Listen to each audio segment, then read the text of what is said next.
Et suite à cela, les deux présidents se sont dirigés vers l'hémicycle où ils étaient attendus par les représentants du peuple djiboutien après un long standing ovation par les représentants donc, des corps diplomatiques. Le président du Parlement de Kenya a participé à la séance au cours de laquelle le président du Parlement djiboutien a prononcé un discours de bienvenue avant de donner la parole à son homologue du Kenya.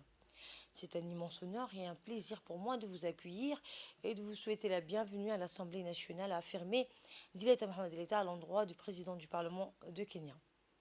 Eh bien, le président de l'Assemblée nationale a ensuite mis l'accent sur les valeurs communes que partagent le Kenya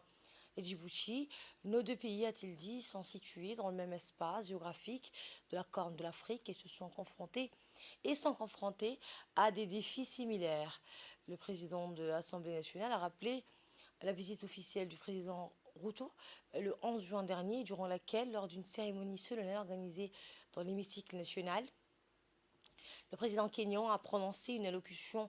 dans laquelle il annonçait notamment l'exonération du visa d'entrée au Kenya pour le passeport djiboutien. C'est aussi une attention singulière que la représentation nationale s'apprête à recueillir pour la seconde fois le message du peuple kényan,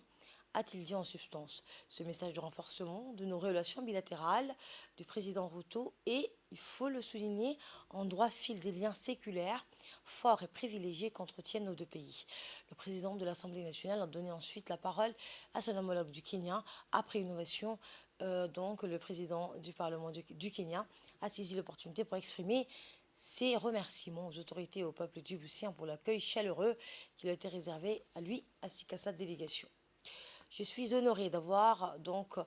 eu l'occasion de perpétuer une tradition pratiquée par tant de mes collègues présidents en s'adressant à donc ces salles sacrées, le Parlement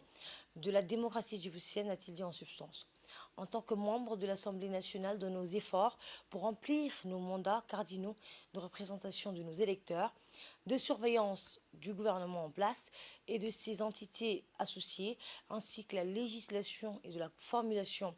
des lois, puissions-nous ne pas perdre de vue la nécessité de tirer parti de la collaboration et des partenariats avec d'autres assemblées, a précisé le président du Parlement, Kenya.